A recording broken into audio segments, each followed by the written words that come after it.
Olá pessoal, graça e paz.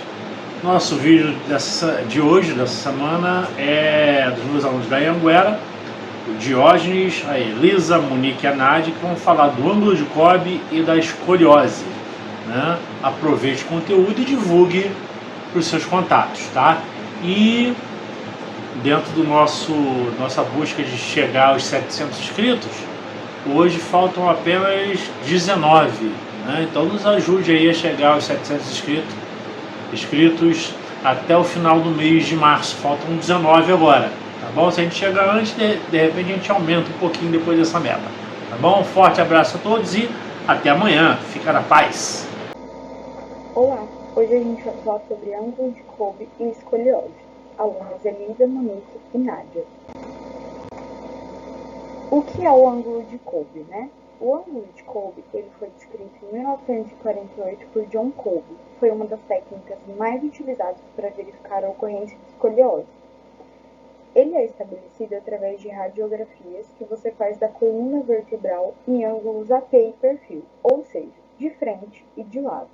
A coluna vertebral, quando a gente observa ela tem um ângulo retilíneo, né? Um alinhamento retilíneo, sendo que até 10 graus de curvatura são tolerados dentro do limite da normalidade. Caso a curvatura da coluna exceda esse limite, o diagnóstico é feito de escoliose. Como é medido esse ângulo? O ângulo de Cobb ele é medido através da radiografia panorâmica da coluna vertebral. As principais coisas a definir são as vértebras limites, que são as mais inclinadas da extremidade da curva. Ou seja, tem a curvatura da coluna, você vai colocar nos extremos da curva. A seguir, identifica-se o platô superior da vértebra limite superior e o platô inferior da vértebra limite inferior. Diferentemente do que é visto em outros lugares, outros textos, não são as vértebras com inclinação, mas sim as vértebras inclinadas, que são as que indicam o começo e o fim da curva. Então, são traçadas linhas ao longo da parte superior da vértebra, que é o platô superior, mais inclinada superior e inferior da vértebra, platô inferior, mais inclinada inferior e inferior.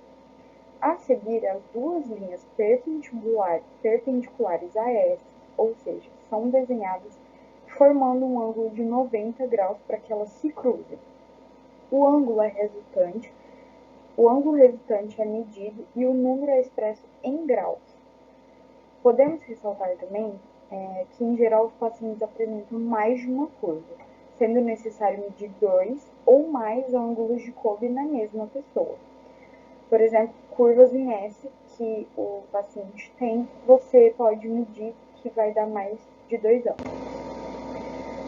Agora a gente vai entrar na parte da escoliose. O que é a escoliose? A escoliose é uma deformidade proveniente na coluna vertebral.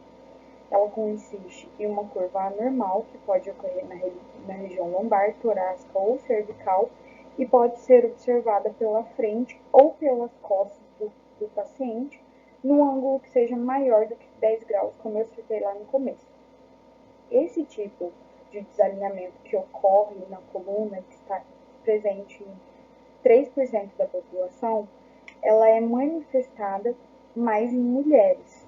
A maioria dos casos se manifestam na infância, por isso que o diagnóstico de escoliose tem que ser feito o mais precoce possível, de preferência na infância e na juventude, para que o tratamento seja mais eficaz, menos invasivo e aumentando as chances do paciente, de não precisar de uma cirurgia, para correção. Em quais regiões da coluna ocorre a escoliose? A escoliose ela pode ocorrer em qualquer parte da coluna vertebral entre as regiões cervicais e sacrais. Quando classificada segundo a região afetada, pode ser dividida em cérvico-torácicas, toracolombares, lombares e lombares sacrais. Quais são os graus de escoliose, A escoliose, ela vai se classificar dependendo do seu grau de curvatura. A curvatura que determina o grau da escoliose, e ela tem até 5 níveis. Até 10 graus é uma curvatura fisiológica, de 10 a 20 graus, curvatura leve, de 20 a 40 graus, curvatura moderada. Mais de 40 graus é uma curvatura de moderada a grave, que pode necessitar de cirurgia. Como que é causada a escoliose? A escoliose ela possui diversas causas possíveis. Ela pode ser classificada segundo a sua origem de formação. Nos casos, existem casos, né, e ela pode se dividir.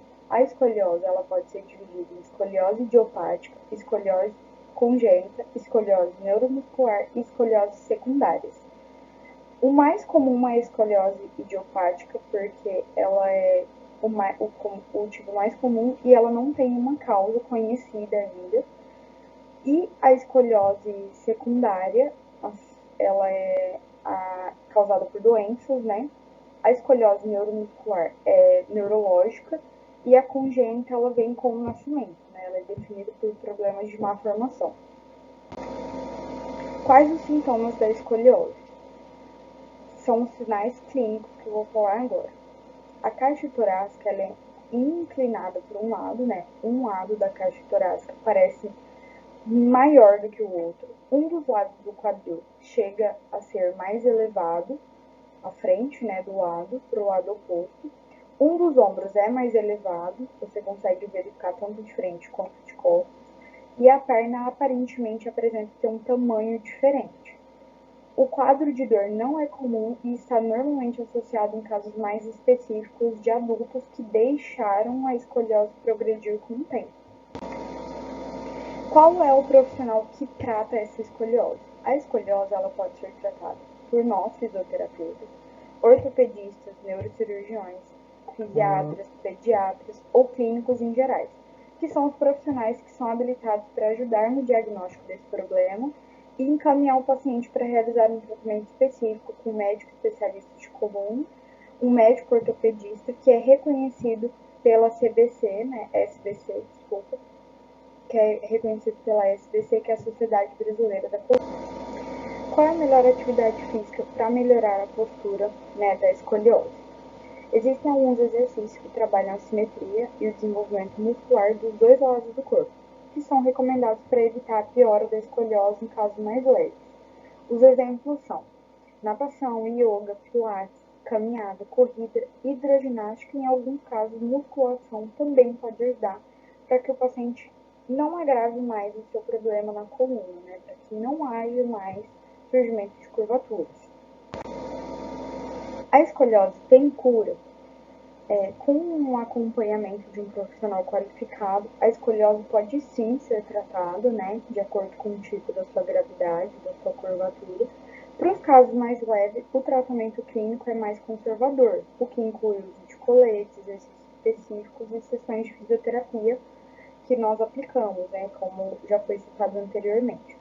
Já os casos mais graves, é necessário a cirurgia, né, para correção da escoliose, né, para correção dessa anomalia, e depois, obviamente, a pessoa vai precisar de um auxílio de um fisioterapeuta para poder ajudar, né, a voltar à rotina normal dentro dos padrões que a pessoa conseguiu ficar. Mas sim, a escoliose ela tem tratamento, ela só tem uma cura através da cirurgia, se for um caso mais grave, né? Mas com a nossa ajuda consegue melhorar sim.